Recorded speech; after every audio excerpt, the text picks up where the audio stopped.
In terms of sound quality, let's see what you get with this set. It's a very, very, very nice mid-range, very, very nice low end, and a reasonable high end.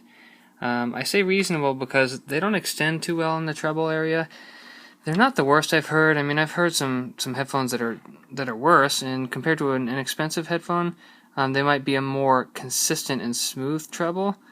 But overall, they just kind of roll off in the treble range, and that's their biggest downfall. The bass is fairly neutral. It's pretty flat, actually, in relation to the mid-range. The mid-range sounds a little bit more forward and a little bit more enveloping than the bass, but it's almost as if you hear through the mid-range to the bass, so it doesn't really mask any of the bass frequencies.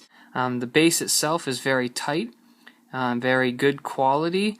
It has a very nice softness to it, almost a roundness of note, but it still hits precisely. I think the bass is probably one of the best aspects of the headphone, besides the mids. What I like about the mid-range so much is that you really feel the warmth and body of instruments, the thickness of a vocal, the tom drum twang, and all these things that you lack in other pairs of headphones you get in these Shures. They just have a very nice body to things. However, because the high end is rolled off so much, you can lose that sense of realism that you get with other headphones. So even though some headphones don't have the mid-range, the high end or the treble gives them a sort of clarity and realism, so that if you were sitting in a room listening to an instrument, compared to listening to it on the headphone, it would sound similar. With these, I personally don't get that. The high-end roll-off just makes everything sound like there's a small veil or muffle to it. It doesn't, surprisingly, that doesn't really hurt the details that much. I think these pull out a lot of detail. They do a great job of separating instruments. Instruments are clear and distinct. Everything has a nice flat neutrality to it other than the roll-off. So it doesn't really hinder that much, although it does take a little bit off of it, but primarily the roll-off and the treble hurts the depth and the realism, the sound stage that you'd have with another headphone. I just don't get the impression that I'm listening to something real. I would sort of describe it like this. If you were looking at a photograph of something, like a landscape, you'd know it was a photograph and it looks real. You're not looking at the real thing, but it looks real, so you get a very good idea of what it would look like in real life. If someone did a photorealistic painting of the picture, it might look vivid and very artistic and just beautiful, but you know it's not a photograph. I mean, you're looking at it and you know it's a painting. It just doesn't fool you. That's how I feel with these. I think the sound is beautiful. It's great quality, but it just doesn't fool me into believing I'm listening to something real sometimes.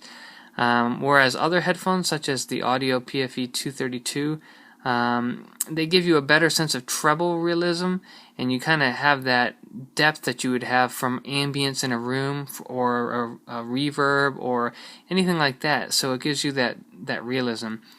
Other than that, the mid-range is something that I think a lot of people will like. I personally love it. I mean, other than the treble, if these had a little bit better treble response, these would probably be my favorite IEM.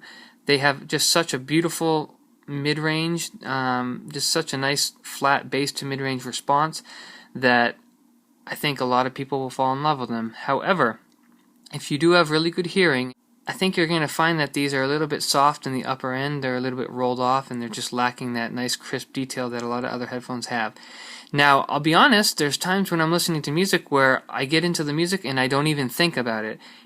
I forget about it and everything sounds great.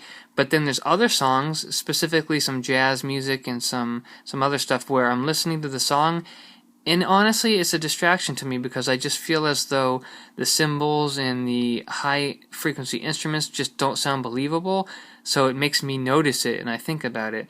So I guess you could say it might depend on the kind of music you listen to, but in general, I would say these just don't fool you into believing something is realistic, and they come off as sometimes distracting in that sense.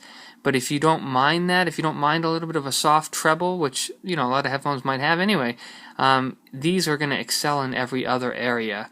They're really going to boost the quality to the best levels you've probably ever heard in a universal IEM other than the treble. So I would highly recommend these.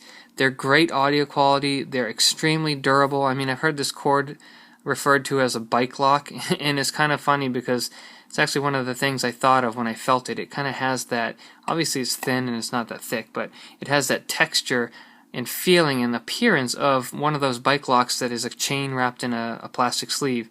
Kind of feels like that.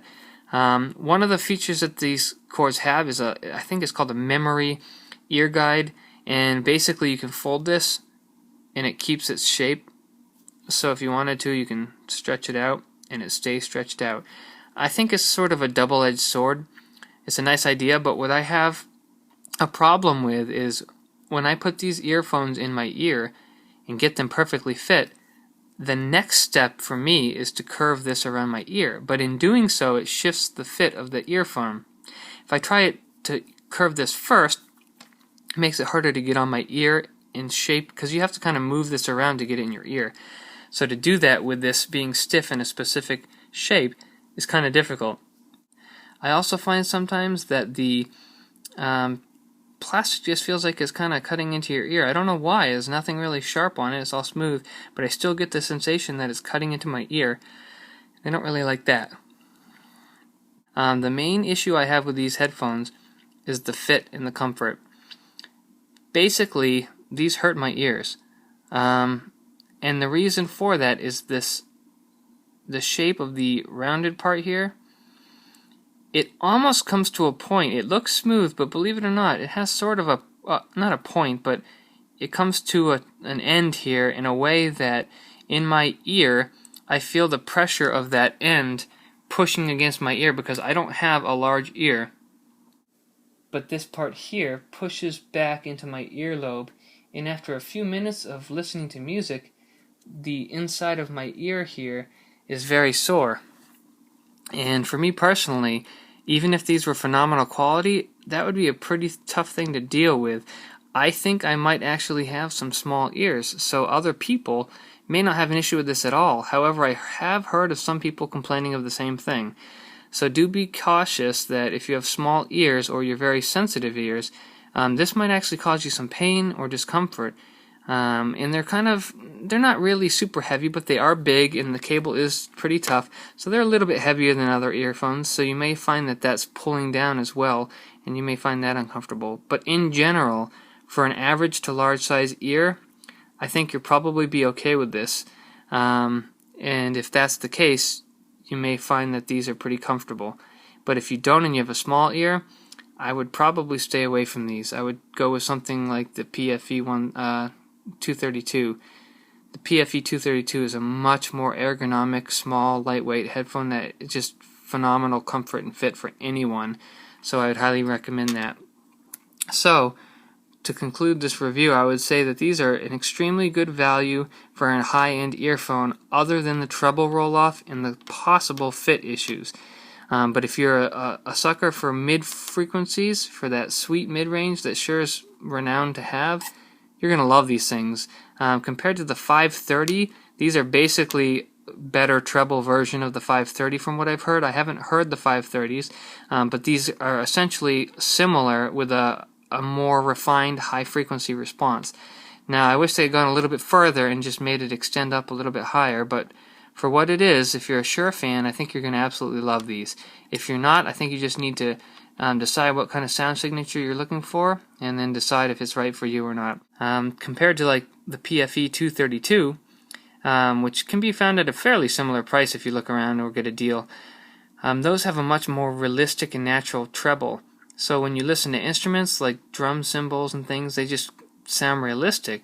These sound a little bit veiled or muffled in that regard. However, on the other end of the spectrum, the PFE is a little bit scooped out in the mids, just a tad, and these have a much better mid presence. So when you listen to a drum like a tom or a guitar and a strum, these sound like they have more body. So it's kind of a trade-off depending on what you're looking for. However, I think the treble roll-off on these is more significant than the mid-cut on the PFE 232. The PFE 232 is sort of a slight V shape, but it extends extremely well in both treble and bass.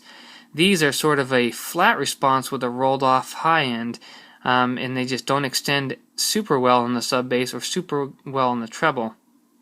So if you're looking for a sweet mid-range and you really like to be engrossed in that mid body of instruments and the thickness of a vocal and the tom drum pounding and things like that, I think these are going to be an excellent headphone. If you're looking for something that has a very, very 3D sound with a wide spaciousness and a lot of crisp details, these are probably not going to be for you.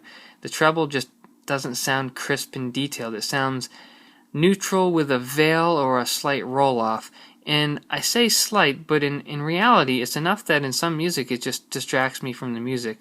Again, in other music it doesn't, and I enjoy it thoroughly. But in some music that has some nice high-frequency detail, this is more noticeably lacking in that regard. So that concludes my review, and please leave some comments below if you have any questions. I'll be glad to answer them. And thank you for watching.